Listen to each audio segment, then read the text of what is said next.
Okay, we're back at Holden. Big surprise. It's in the morning. What is it? Wednesday? Tuesday? Wednesday. Okay, I'm losing track of space and time. And it's a peaceful morning. I'd say it's overcast, but you can see there's a little bit of sun there poking through, and there's patches of blue sky, more so in that direction. There's something pleasant about it. You know, sort of a low energy day, but not like yesterday where it was kind of rainy and just sort of all cloudy and all gray. I sort of like these days that are a mixture of sun and rain. It just sort of reminds me of, I guess, life, but having them both together, you know. I mean, maybe it's not even that complicated. It's just, there's a quiet, you know, to this. Like, it's not really sunny days or high energy days, right? Everything's out. Even the animals and insects pick up on that, and they're all out in their fury, living their best lives. And then a day like today is sort of somewhere in between, like a yesterday and a sunny day, and the wind is there. You can hear the wind blowing through the trees. The insects are still there, chittering as I walk by. People are coming and going for walks, but there's like a lower intensity to it, you know. Seems sort of like a middle ground or middle way kind of day. You can see the leaves kind of shaking in that tree. They're all kind of dancing, you know. It kind of does always remind me of dancing when the wind blows through the leaves like this. You know, you can almost imagine them just sort of dancing in the wind.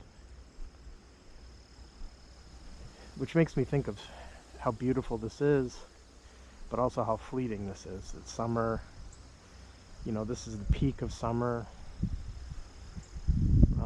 Maybe we're winding down, maybe we're slightly over the peak, I'm not sure.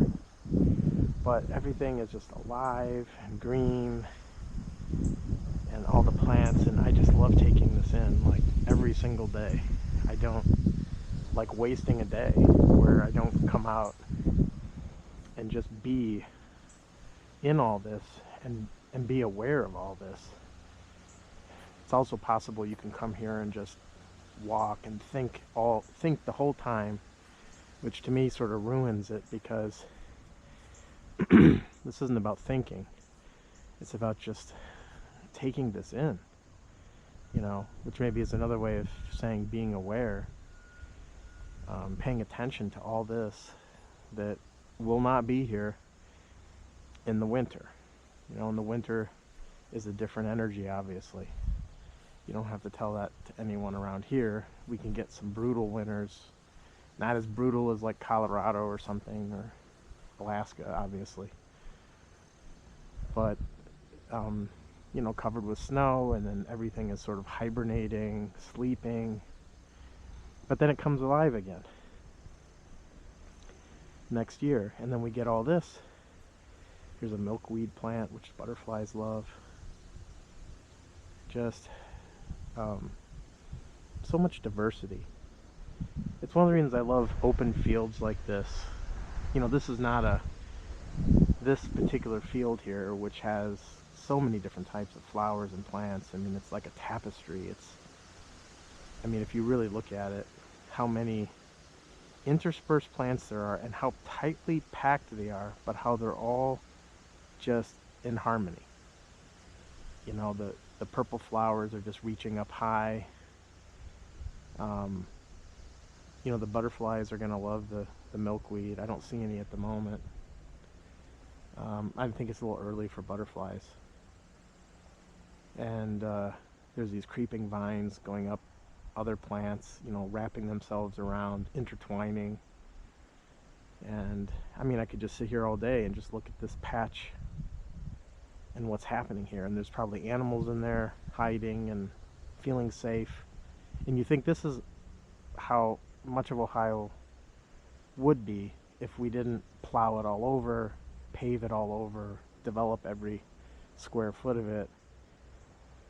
It's one of the reasons I just like to leave my lawn a lot of times in more of a natural state. I should plant more wildflowers like this, because this is how it should be, right? And not, when you think of like a mowed lawn in the typical way that everyone does, it's so uniform and green and boring, right? There's very little life there.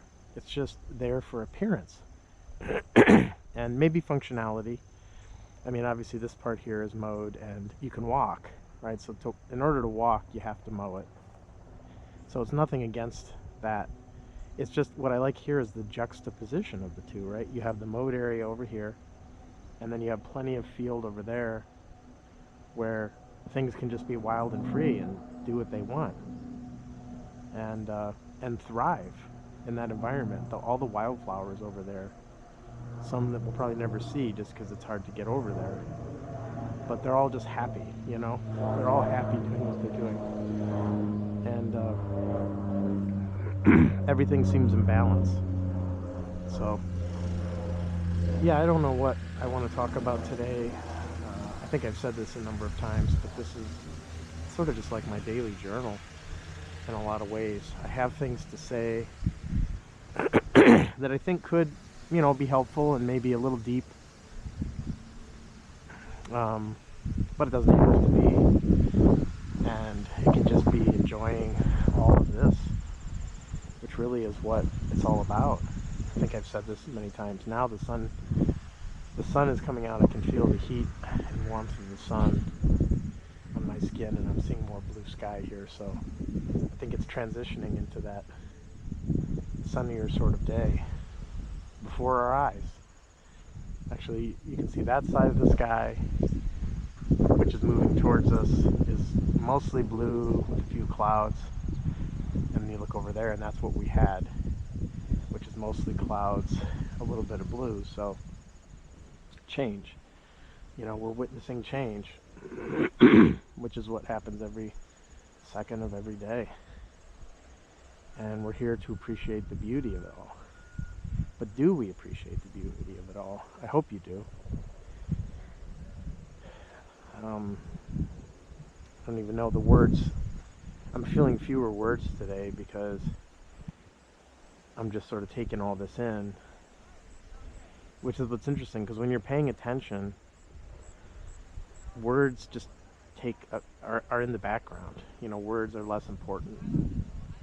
Words are sort of just like expressions of thought, but like when you're really observing, you're silent, and if you're fully observing, totally paying attention, you are naturally silent.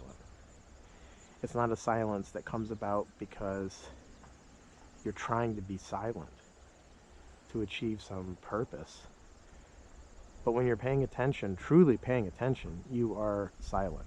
And what I'm paying attention to now are all the bees, which makes me happy because I always like to see the bees buzzing around, hopping from flower to flower, doing their thing. They're happy. Bees are so important. Even just, we don't have to discuss the importance of things, right? But we don't want bad things to happen to the bees, right? And there can be bad things happening to the bees because of our human involvement in things, and we're changing society so much that we could cause bees to go extinct, right? Which would essentially cause us to go extinct.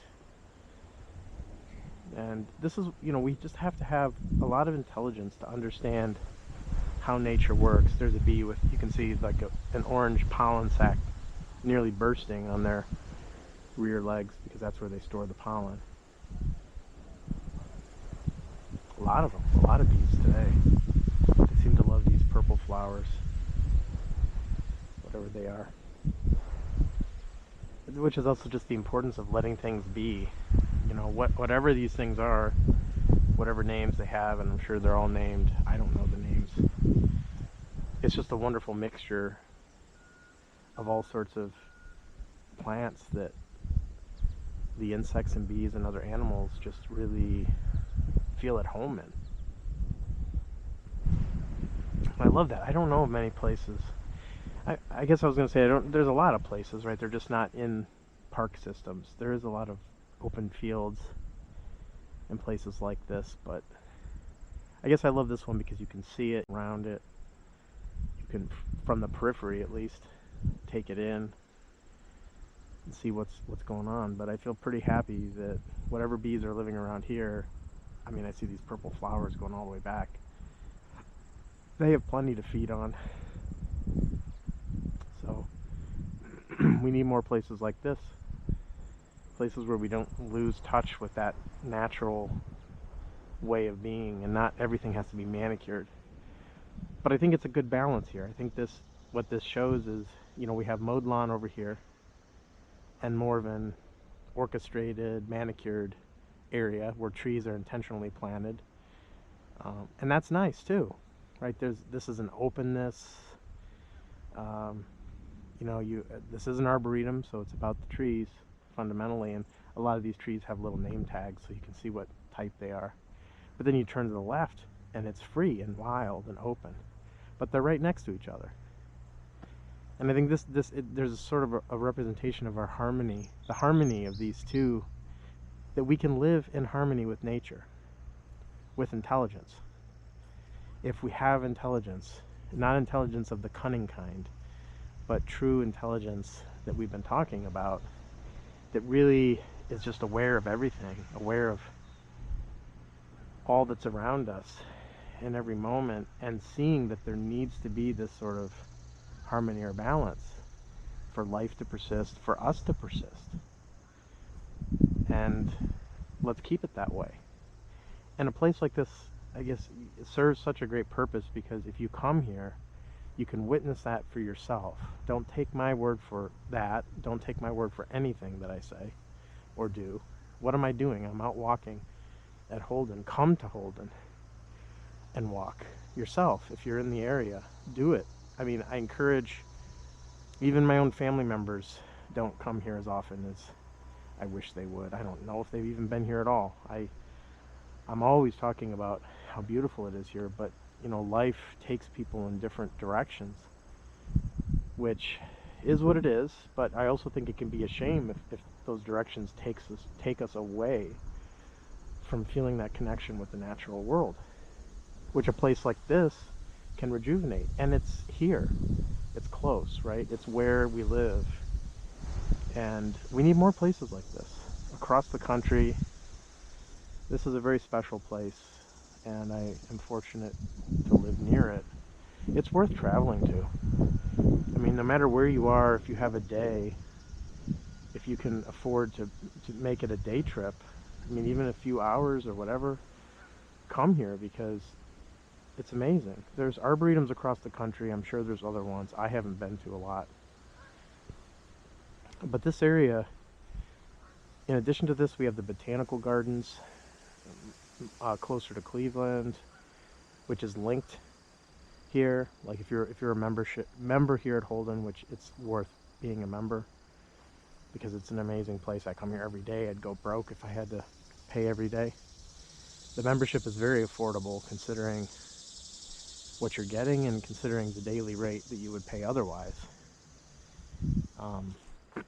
Well worth the money to have access to a place like this. It's almost, when I first came here, I just felt like I must be doing something wrong, you know, like by walking around. Like I didn't understand that, you know, they're fine with you walking around in the grass, in the open areas. I didn't even know if you could take dogs here. I remember asking that initially. Were you able to take dogs? Because it just felt so beautiful, like that, you know, they must have rules to keep it this way, right? But I think everybody that comes here, the majority of people just respect this place. Everyone understands, without even having explicit rules, what the right thing to do is. There's always exceptions, but I think it also shows that you don't need rules for everything, right? I mean, of course they have rules, but you know, just respect for everything here just should come naturally when you see how beautiful it is, and that it could be spoiled by unintelligent behavior.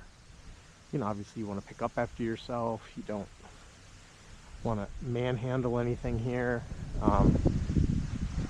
Treat everything, leave things in their natural state. You don't need to interfere with it that much.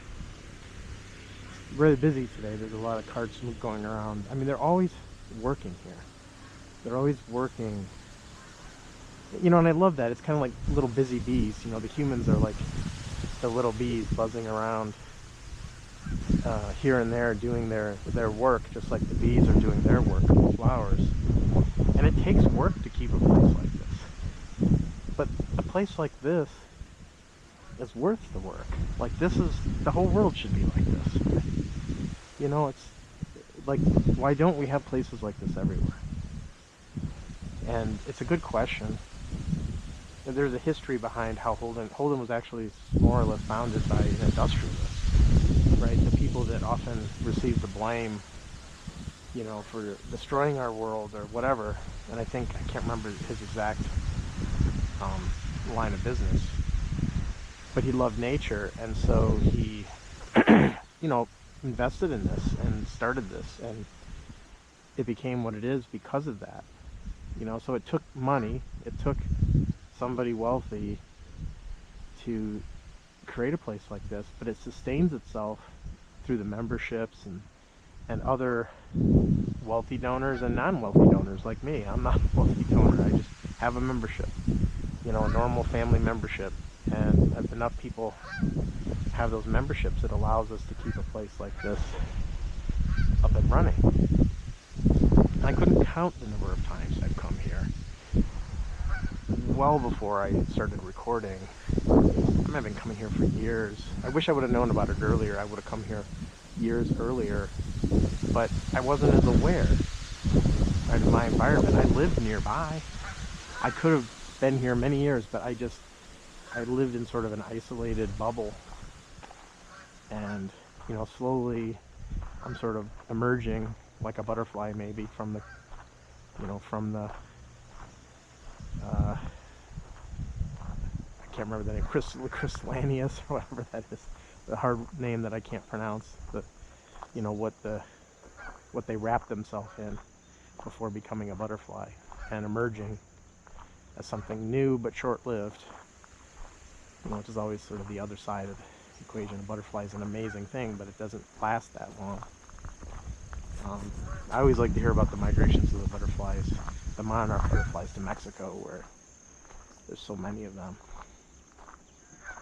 So anyways, these are just reflections on nature, reflections on this place, which is like the backdrop, the background, I guess, for why I come here all the time, why you'll see me here almost every day, and the videos from a nature exploration perspective could be considered routine or boring by me coming here, but I don't find anything boring about this place. I come here every day, and I mean, just look at it.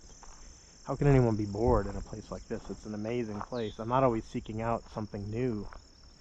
This place is new every day. I don't need to seek any newness out. It is new every single day, and I feel just as much energy and excitement being here today as I did when I first came here and found this place for the first time and walked around here for the first time.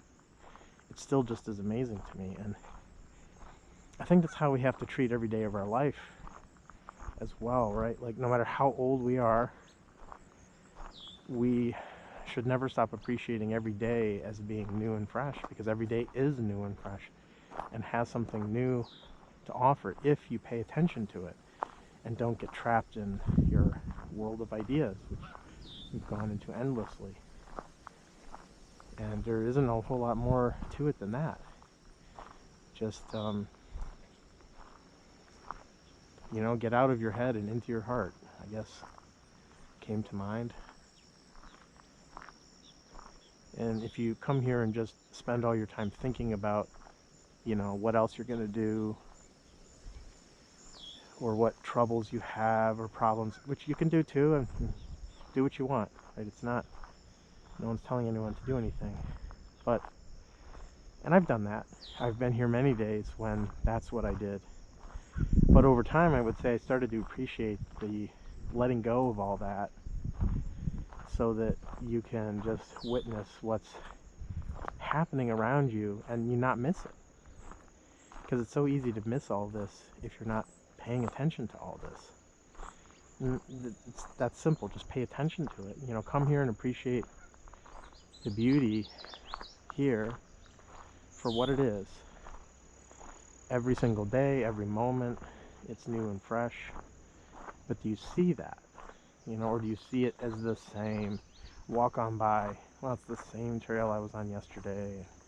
Everything's the same. And if you're new and exciting all the time, then you miss the beauty of the moment. You know, the beauty of life is in every moment, not in seeking something new. There's beauty around us all the time, everywhere, no matter where we are. If you see it, different types of beauty. This is natural beauty. And which promotes reflection. I mean, when I come here, it promotes reflection on so many things, or even on nothing, but things come to mind. Today, nothing in particular is coming to mind at the moment, other than just appreciating the beauty of life, which maybe is the greatest lesson of them all.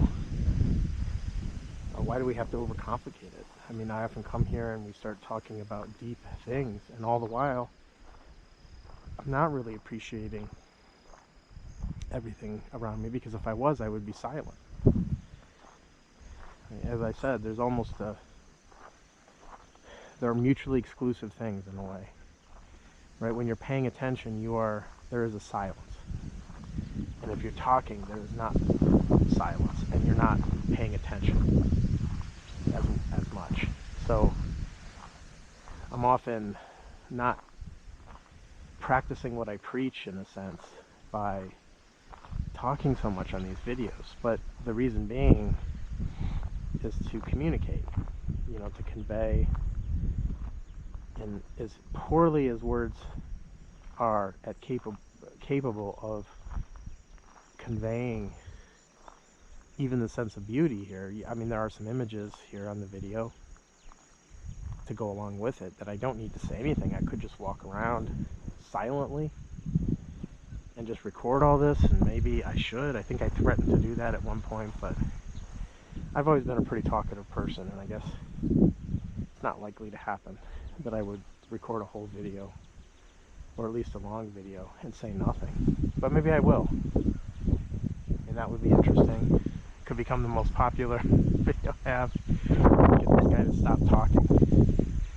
And really, it would reflect more truly what I do when I'm here and I'm not recording a video, because I don't talk to anyone. I often come alone,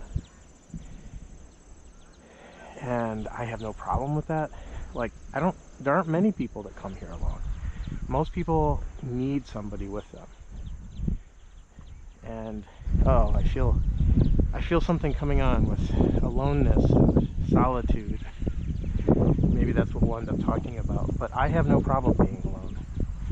And in fact, being alone is a very powerful thing, because, you know, when you're with someone, there is a tendency to speak, to talk, to communicate. And a lot of times that destroys the beauty of the moment. Now I'm trying to remember. I don't remember if it was Lao Tzu, one of the Chinese philosophers, might have been him. I guess would always go and go to the sunset, watch the sunset every day, and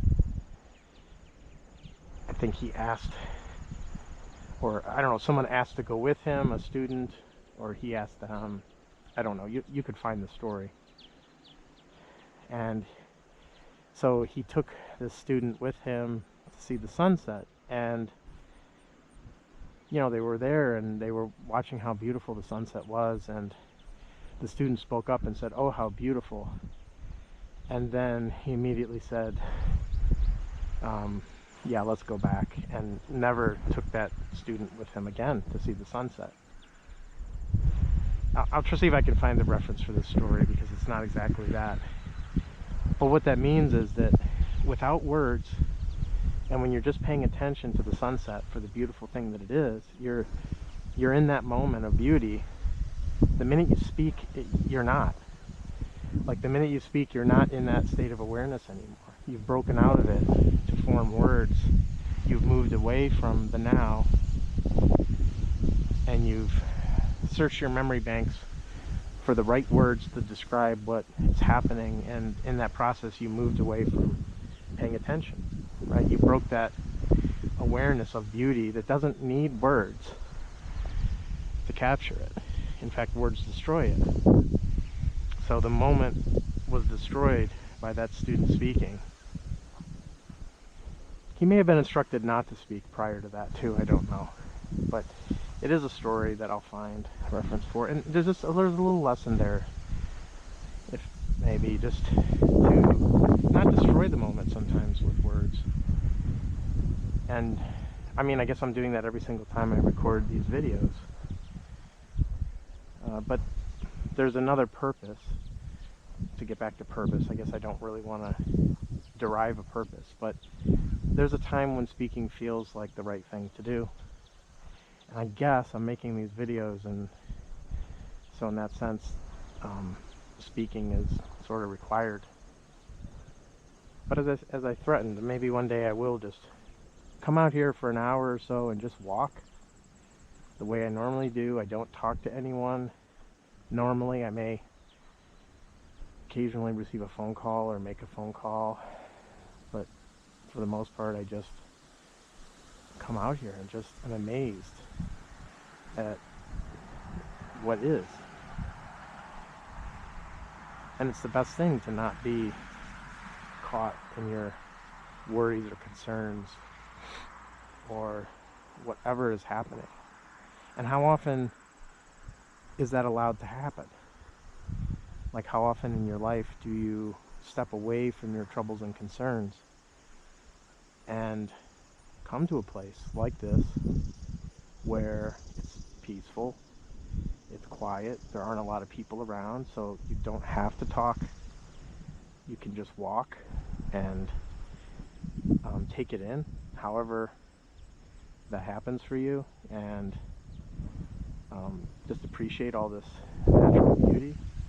It's just amazing how beautiful this is. And if I was that student, I'd be kicked out right now for expressing that in words. But I guess I'm not, you know, it is what it is. I guess it's not out to be one way or the other at the moment. It's a very beautiful thing.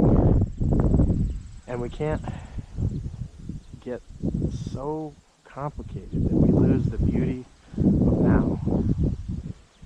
You know, that is here now, not later, not yesterday. Yesterday is gone. Tomorrow is just an idea. And all we have is today. It is really all we have. We just have now. Like, right now is all there is. And if thought rests and isn't always interfering, it becomes obvious, right? You see that. And when thought interferes,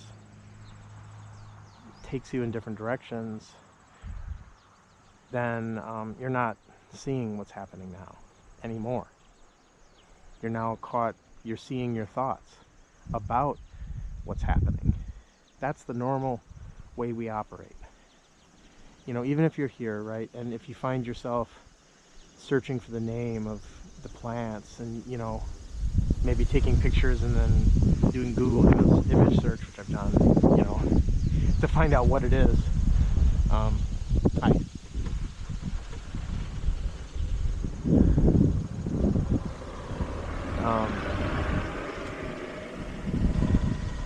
Didn't even hear that coming. Then, you know, you can get lost a bit. Well, even there, I was kind of like not really aware of everything that's happening. But like this particular spot. You know, this where you're sort of in the middle of an open field that stretches out in all directions fairly far, I guess I was going to say, and you can see all these trees in the distance, but like it is very unspoiled here, very natural.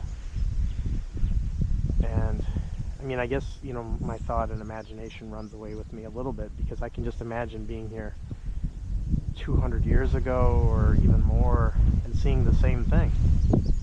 You know, essentially, I mean, I suppose there'd be a lot more trees, because I think Ohio used to be very densely packed with trees until they were all cut down for development purposes. So there, I guess, yeah, I wouldn't see very far if I was here 200 years ago.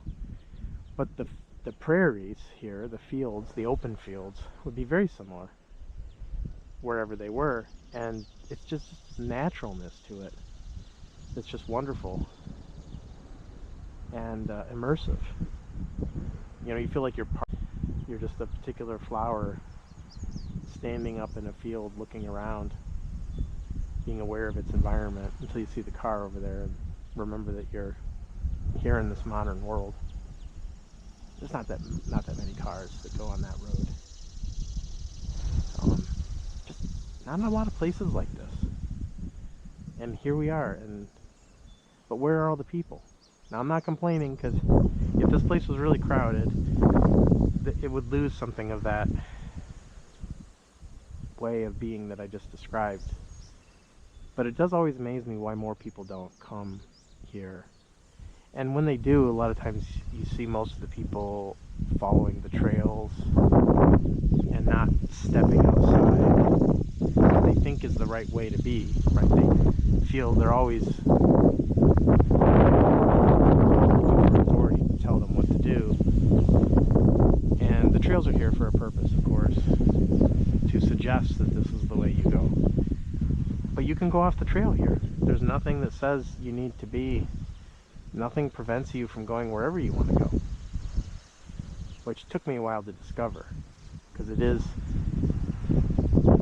something unusual about this place, or unique about this place, is they don't discourage that.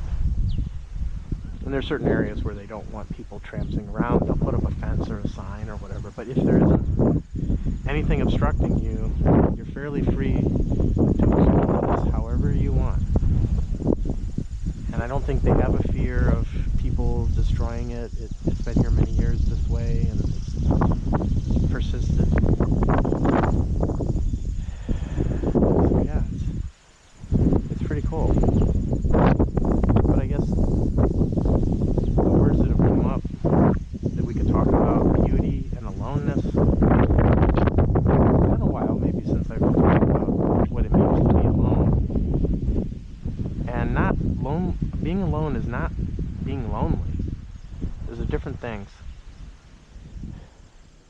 Being alone, it's very important to be alone.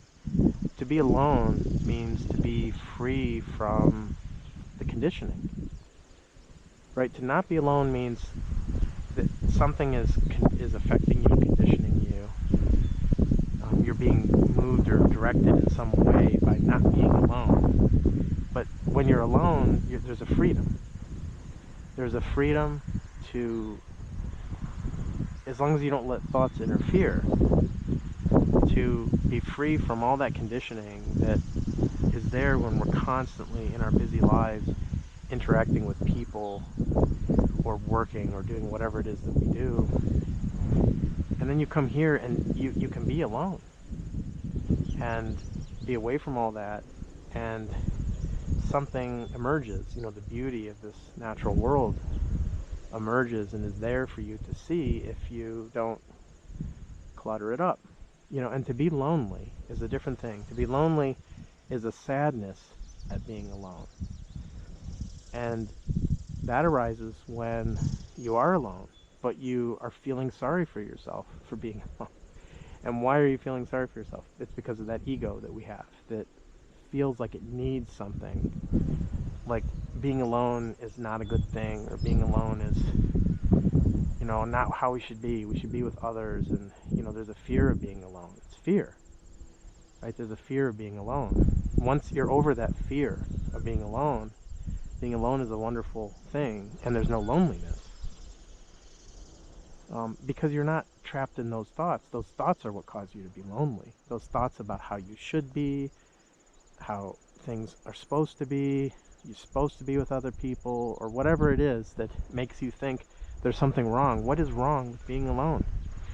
Like, it is a wonderful thing, because then you can see things freshly and cleanly for yourself. But as I've said before, not many people are alone. I see a few people here that come by themselves.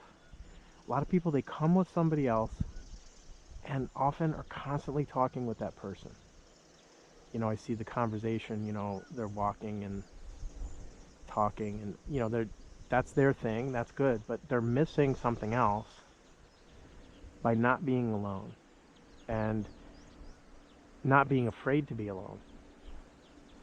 And then seeing alone is a wonderful thing. And we don't want to seek solitude in this world, to be isolated from people and keep ourselves isolated. Like, we all live in this world together, and our relationships are important. But just as important as our relationships with other people is our relationship with nature. So to be alone is, you're not really alone. You're here with nature. Mother Nature, if you want to personify it. But it's best to just keep it as what it is. Pure nature that you come from, that you are a part of, that you need to survive, that we need to keep healthy, that we cannot forget about, that we cannot lose our relationship with nature. These are such important things. If we lose our relationship with nature, we'll forget how important this world is for all of us to live in. I mean, it's the backdrop of everything else that happens to us, whether we choose to see that or not. And so yeah, being alone is a wonderful thing if you understand it. And in alone, the beauty emerges when you're alone. When you're alone and you are out here and seeing everything for what it is and not thinking about what you have to get back to and staying off your phone and just being here in the here and now, then that's where beauty is, which is always there, but the mind is often not quiet enough to see it. And it's interesting because it's not as if maybe the silence comes first and then the beauty, but beauty is sort of when thought ends. It happens together, that you can't see something beautiful if you're thinking constantly. You're just going to miss it because your attention is focused on your thoughts, either reviewing your memories or creating new words from those memories. But that's what you're focused on, and when you're focused on that, you can't be aware of everything else. We talked about this in the previous video, concentration, which is like a focusing of your attention on something, one small thing, and then you miss everything else. So in a way, you have to become unfocused, right? Open. In Buddhism, not to bring anything up, but there is like an open awareness that I remember the phrase being used, and it's a good way of putting it, to be open to everything and not closed to anything. So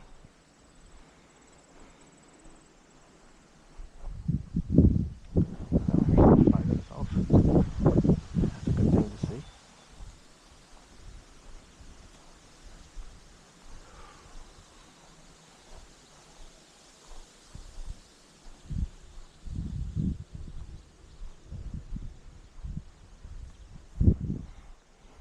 Hi.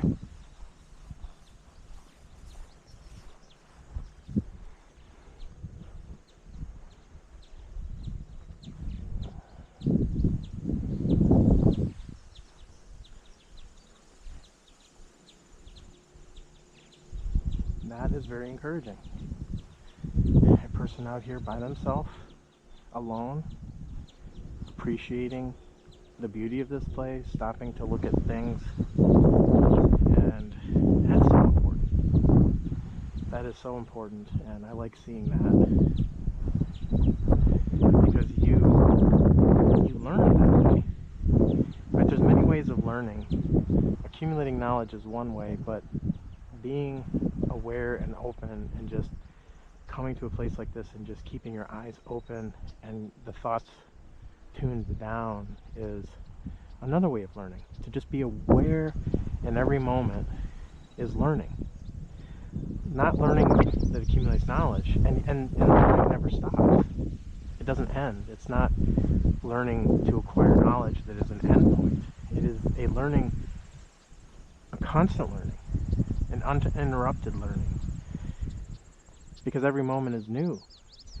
So if you're aware of every moment, you're aware of you're learning every new moment, and insight arises in that learning, in that awareness, right? That once you're aware, insight comes really just as a natural result of being aware of what is, right? You could say there's an order, there's a natural order to this universe, cosmos, which means order, the Greek word cosmos, that emerges when the mind is quiet.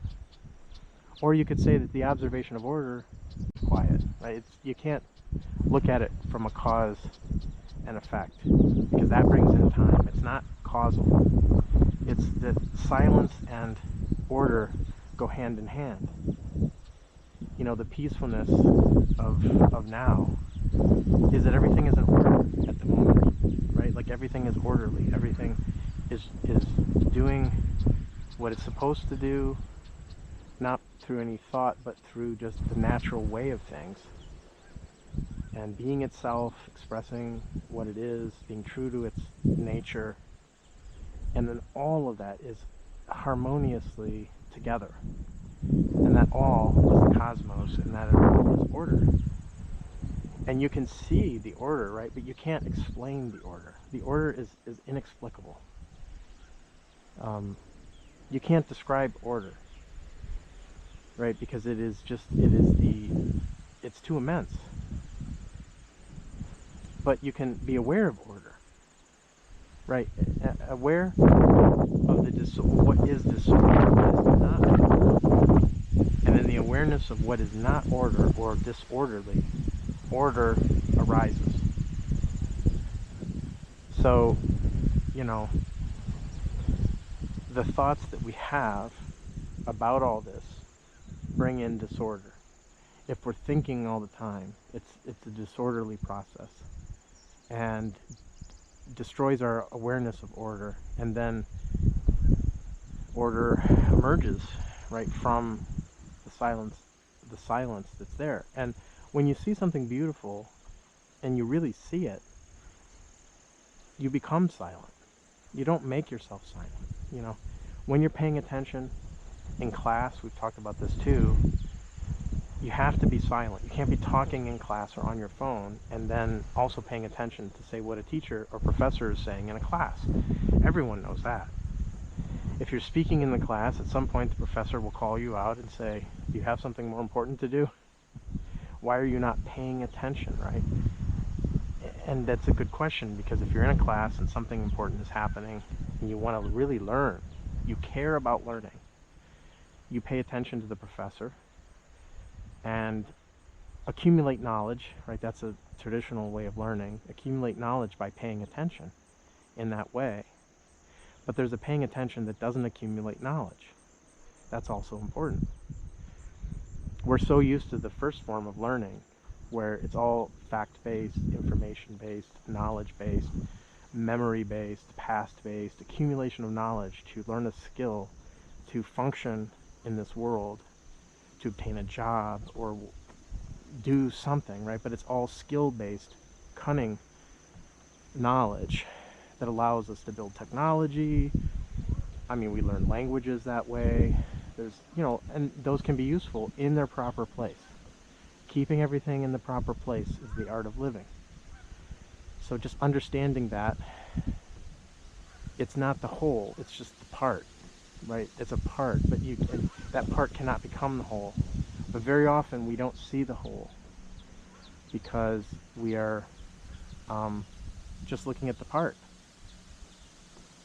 right? And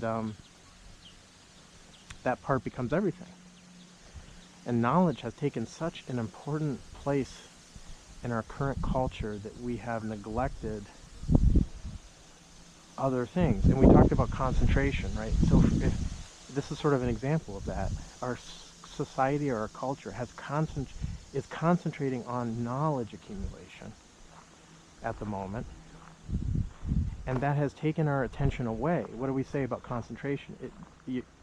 Everything that you're not concentrating on, you're not paying attention to, so you're focusing your attention on one thing. When we focus our attention on just knowledge accumulation for the purpose of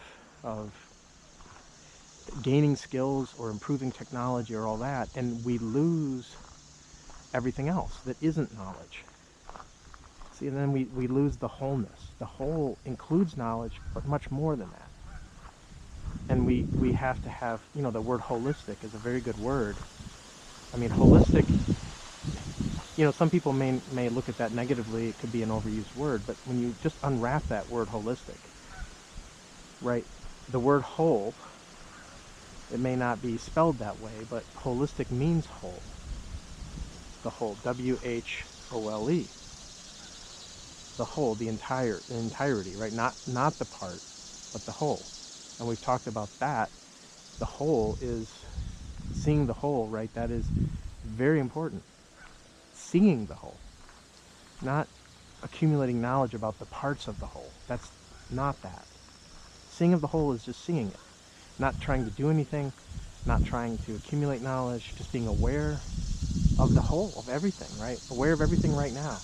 Aware of the beauty around you, and you can't concentrate on everything at once, but you can be aware of everything at once and pay attention to it.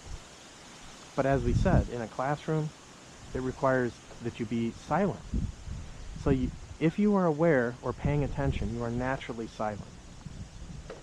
And you are only capable of paying attention when you are silent. So the two goes hand in hand. It's not one causing the other.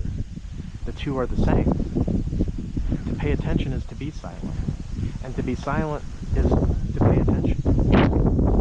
One and the same. And in the paying attention, there is learning. But not learning.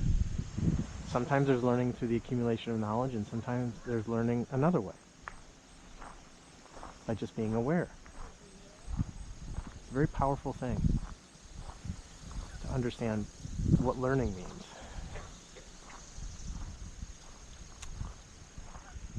So, but I think the important thing there was, and I've said this before, but it's coming up again, the importance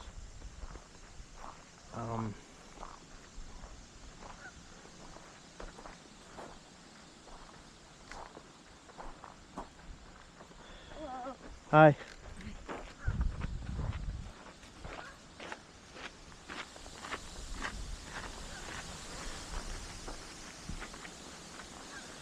The importance of caring. When you care, you are naturally, like if you care about what you're learning in a class, you are going to be silent and you are going to learn. You are listening, and listening allows you to learn. The silence of listening. You can't listen when you're not silent. And the same is true here, right? We can't observe and pay attention and learn even this holistic way that I was talking about if we're not silent. And I guess I didn't finish saying what I wanted to say about holistic. Holistic also can mean holy, right? The word holy, I don't think it's a coincidence. I don't know etymologically if those words are related, but they are certainly related in that the whole is holy. To pay attention to the whole is holy in that sense of sacredness, right? And that there's also a sacredness to being quiet, the sacredness to paying attention, to being aware of what's there. Because you could say a holy person, right, or say a religious person, we could use whichever word, is one who is aware of what is happening now, in this moment. And that is all. There's no more, no less.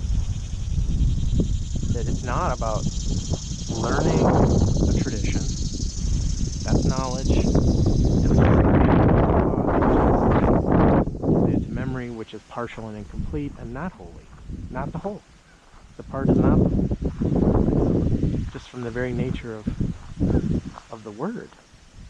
So, a truly holy or truly religious mind is one that is not seeking knowledge, one that is not accumulating knowledge for the purpose of any purpose, telling other people or training or starting a cult or a religion or whatever, because all of that requires thought, which interferes with the seeing of the now.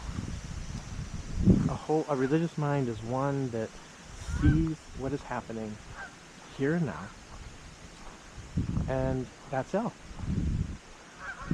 There's no more than that. And no more and no less.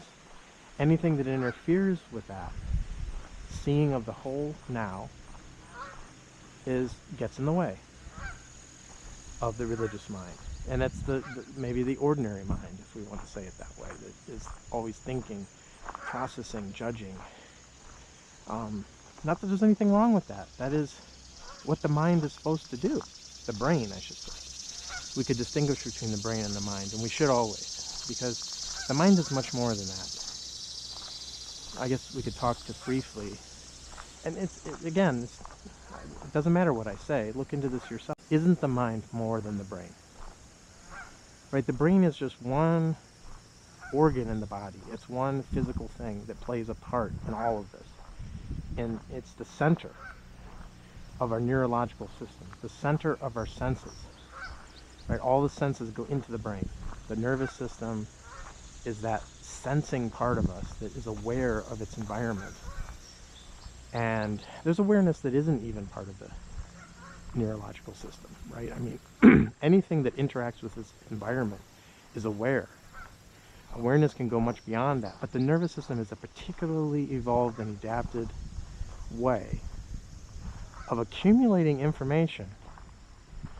It's actually, when you think about it, right, there's awareness without the brain, because awareness is much more than that. I mean, even things that don't have a nervous system have awareness, right? But the brain has a particular purpose of sort of collecting data and storing it, right? So it's important to see, what is the brain, right? And then we can ask, what is the mind? But first, what is the brain? It's just this it's this piece of mass, right, that lives in our skull. The skull, not our skull. It lives in the skull of humans and other animals, right, that all have a brain, for the purpose of storing memories, right, storing sensory information, for the purpose of this learning process from memory, right, that it serves as sort of a protection mechanism, a survival mechanism, right? You eat that red berry, you get sick, and your brain remembers that. And so next time you don't eat that red berry, it makes a connection. But in some sense, like, that is all. Like, imagine if we had senses but no brain. The sense organs would still be receiving information, right, from the world, like the eye. If the eye was disconnected from the brain, there'd still be the chemical, all the same processes would be occurring in the retina and then the entire eye. They just would not be passing through the nerves, the optic nerve in that case, to get to the brain where they're stored. So there would be the same sensation without storage. The eye can sense by itself. The eye is aware of the environment. It does not require the brain for awareness, right? And think about that, right? And just for a minute. where does awareness occur? Does it occur at the retina, where the light is received? Does it occur only when those signals pass through into the brain? But why?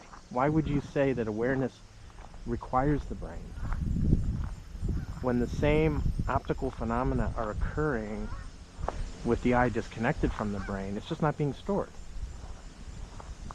So it really gets to, is the brain required for awareness? And the brain is sort of a center, right? Everything goes into the brain.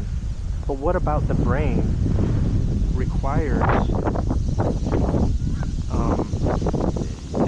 awareness? You can't really pin it down to being a result of the brain or what it is. Like when you start to see awareness as something like how everything, the relationship of everything with everything else. You know, not that you have to use words, right? You just want to observe like that everything is aware, whether it has a brain or not. But the brain is like a storage mechanism, right? And because it stores, we get into trouble. So the very thing that helps us on one hand hurts us on another. And that's a very common thing in the world, right? We often know drugs have side effects, right? You may take a drug for a certain beneficial purpose, lower your blood pressure, or whatever it is. But there's always some other possibly undesirable, harmful, maybe not terribly harmful, but to some degree, some side effect of that, taking that medicine. You can't only have a medicine that does one thing without doing other things. I mean, it's very complex the way all this works.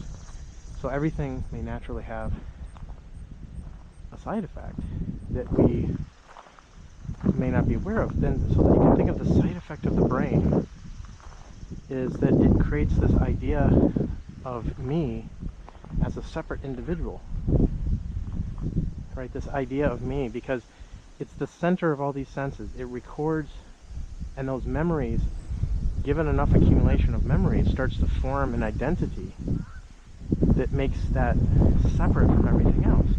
That would not be happening if there wasn't this accumulation and storage of all this information. So the very thing that allows us to survive on one hand also creates this identity, which is causing all the problems we have in this world. So it's important to see that, and that is because of the brain, right? As a storage mechanism, the side effect of the brain, right, is the creation of the me, the self, the I, the unique identity, which is just a bundle of memories which are stored in the brain. The mind is a much bigger thing, right? The mind, first of all, the brain can't operate in isolation. It requires the whole body, right? The brain requires blood flow. The brain requires protection. You know, it has to be inside the skull cavity. I mean, innumerable things, right? In order to keep the blood pumping through the brain, the heart has to work, and everything else that the heart needs has to be there. And all the other organs of the body, right, you can't take anything in isolation, are all there operating together so that the brain can do what it's doing. So the mind is the brain and the body, right? It's all of that operating together, and also that the body itself has its own intelligence. And you know, the cells that are operating in your body that are not related to the nervous system at all are also have their own intelligence and are doing their thing, are aware, right, of their environment, interacting with their environment separately from neurology, right? The neurological system is just one of the systems in the body, right? There are many other systems, and those systems all have intelligence, not just the neurological system. It's weird that we think that way, right?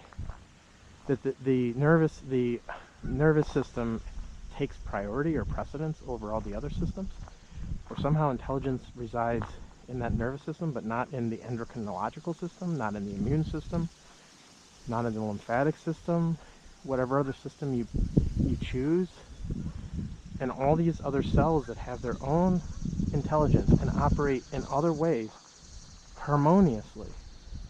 Right? Harmony is so important here as well. Harmoniously operating together in order that the brain and senses can operate. It's all required. It's all part. These are all parts of the whole. Right, but again, we chop it up into parts. There's no chopping up into parts if you just see the whole together.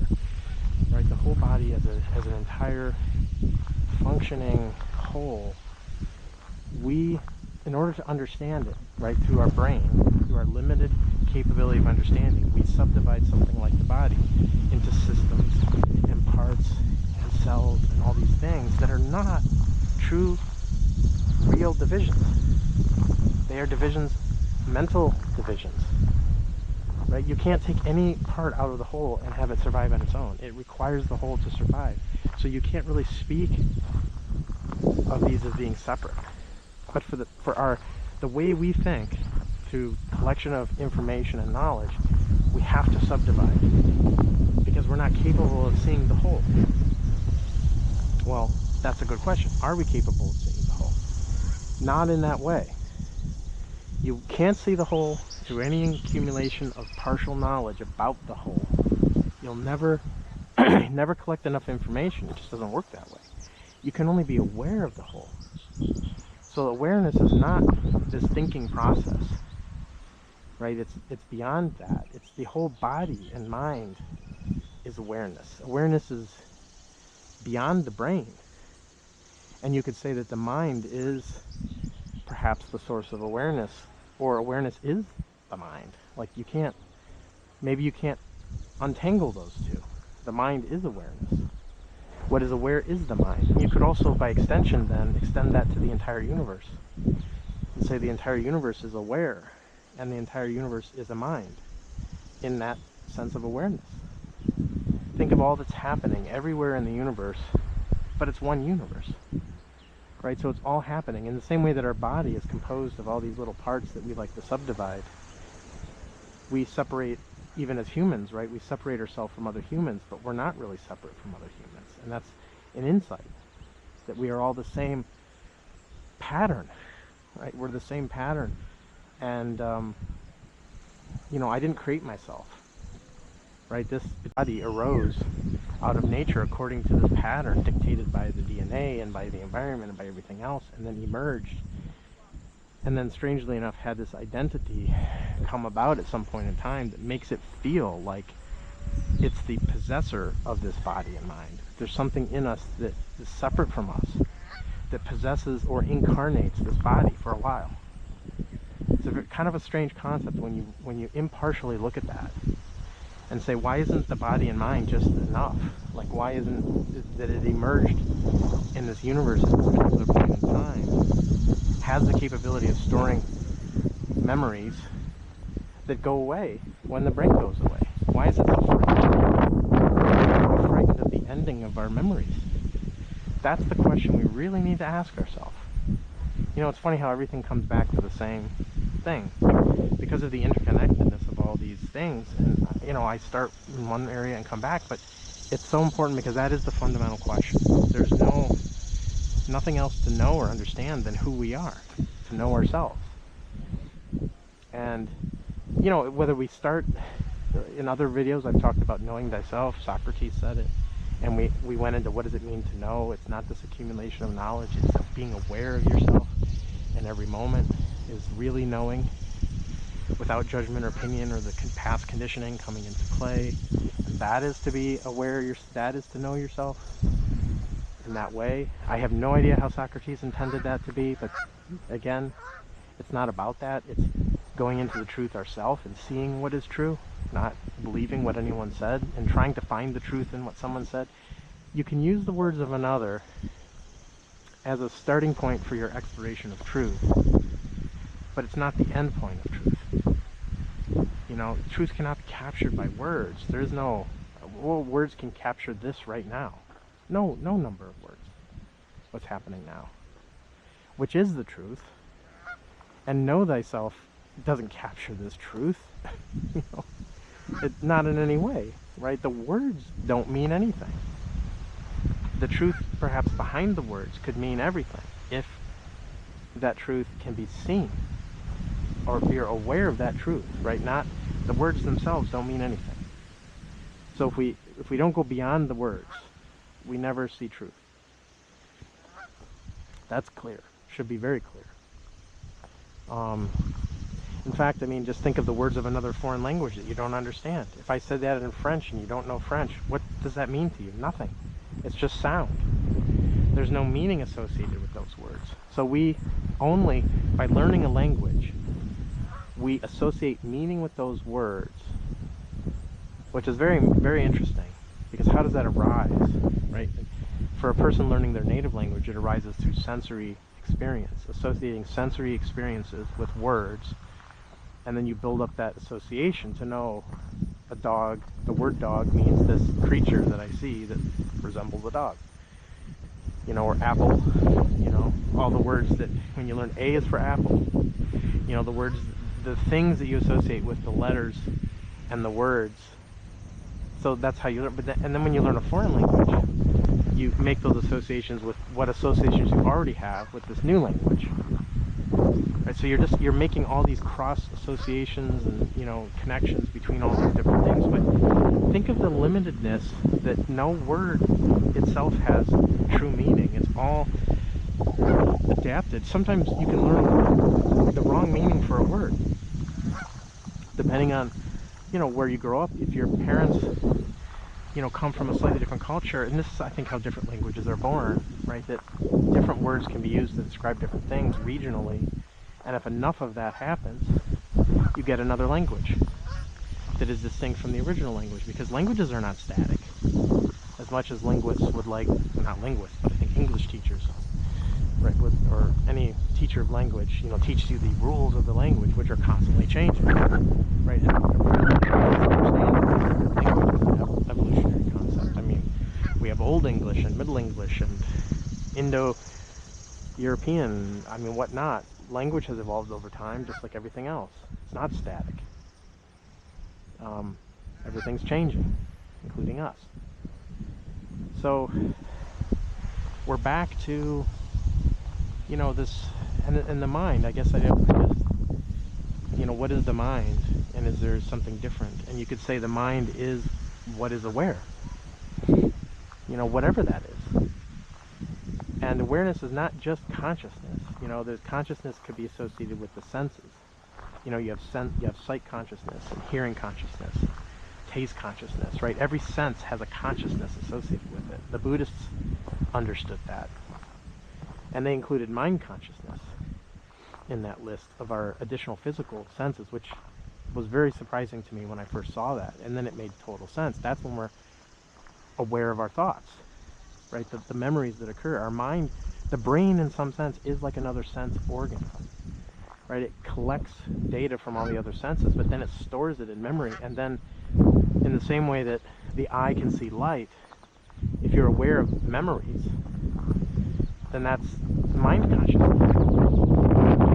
The awareness of memories, or in addition to the awareness of every sense that we physically can experience. So then the mind becomes something bigger than the brain. And this is why I use the word mind differently than brain, because the mind is bigger. You know, it's bigger than the brain. It contains maybe everything, right? The entire universe.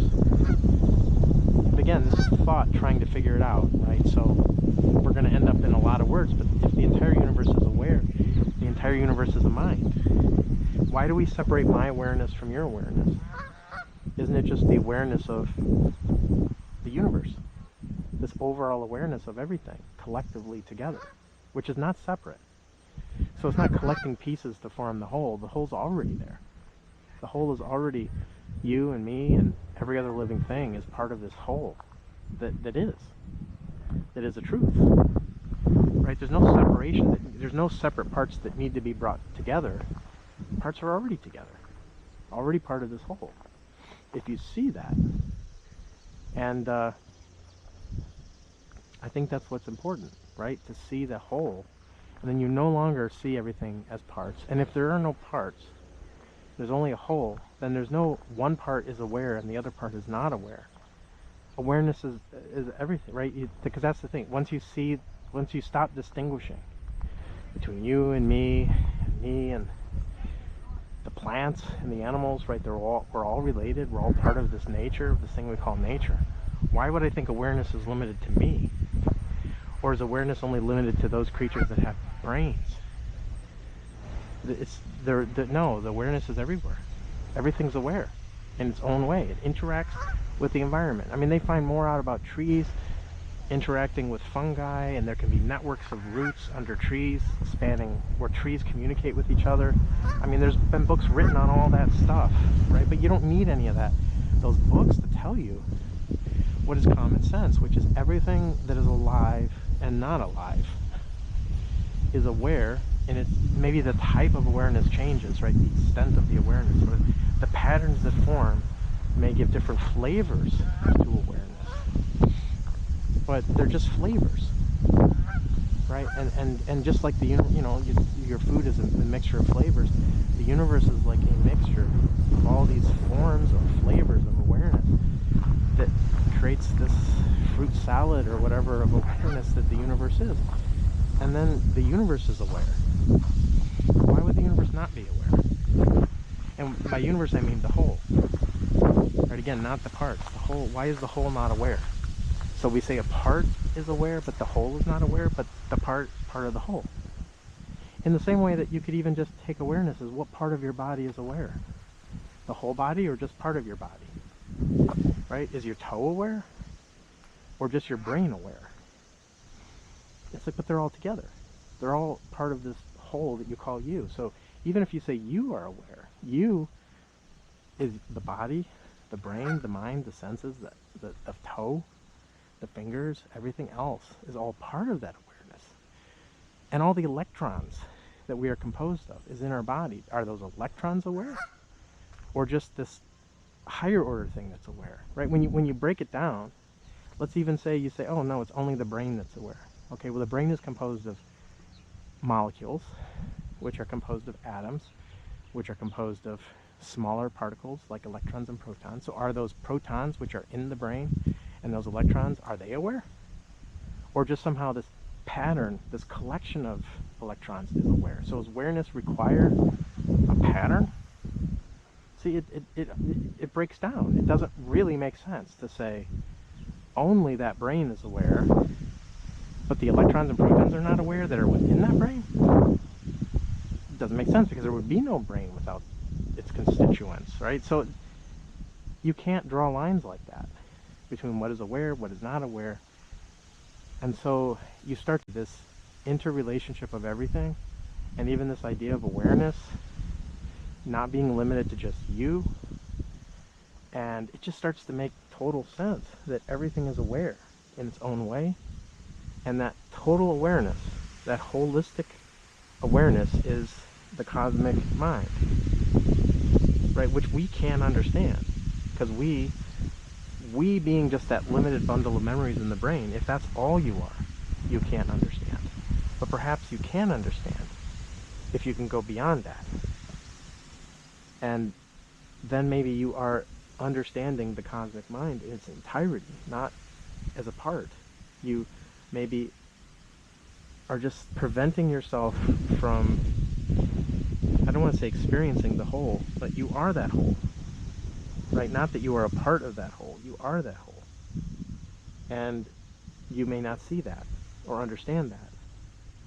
So as long as you separate yourself from that whole, as long as you have a tiny little center that you call the me or the I, you are prevented from understanding or seeing or having the insight or the intelligence to understand the whole. And when you understand the whole, immediately love and compassion are all part of that, because there's no part anymore that's fighting against the other parts, and you don't have to cultivate love and compassion, which is the silliest thing that I ever heard. And that may be when I left Buddhism, you could say, is all this cultivation of what we consider positive qualities is just more ego stroking. There's no cultivation of love and compassion. Love and compassion simply is what is when in the whole. The whole is love and compassion. There isn't a cultivation of it. The only thing that prevents that from happening or being or understood is this thinking mind that throws us off course. Right? So being in nature here is a reminder of all the interconnectedness of all these things, which itself is just a small part of the whole. Right? This planet is like a dust mote. There's actually a really good picture that when the Voyager spacecraft left our solar system and went way far out, Carl Sagan promoted, or had to, I don't know if you'd say argue or convince the scientists to turn the Voyager around so it could face back at the Earth and take a picture of the Earth from however many millions of miles away it was. And it's a famous picture called the pale blue dot. 1 pixel in that image, I think it's half a pixel, is the Earth. And the rest of it is not Earth. Right? The rest of it is even just the rest of the universe. Right? Within that limited little view, which can be a reminder of the smallness that we are if you count things by pixels.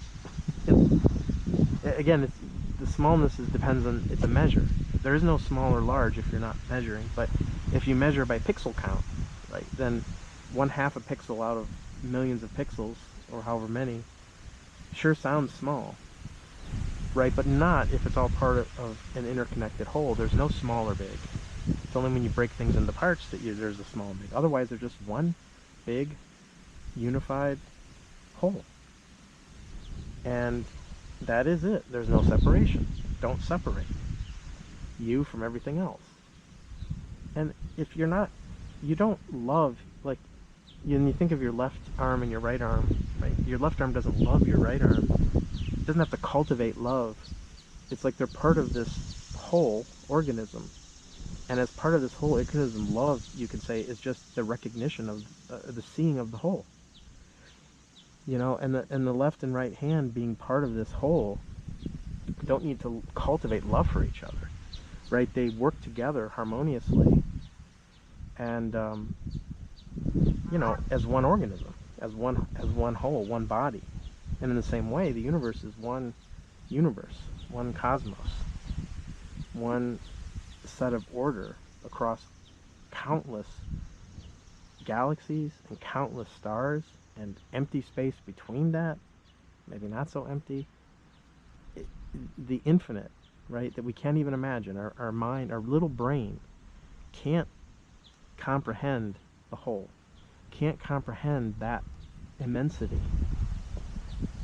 But perhaps there is a way to understand that immensity, but not through the brain, which is just that one tiny part of who we are. So, alright, I guess this is probably it. I probably talked over an hour. An hour seems to be about my stopping point, maybe an hour and 10 minutes. Oh, we've got an hour and 18 minutes today. Straight. I didn't have to stop the video once, so that's pretty cool. And it was a fun exploration of the mind, I guess, or whatever you want to call this. It's a beautiful day. It's going to be time for me to get back to work, right, and maybe do some more mundane things, all while not losing sight of, you know, what we talked about today. So, alright, that is it, and I am signing off. See you next time.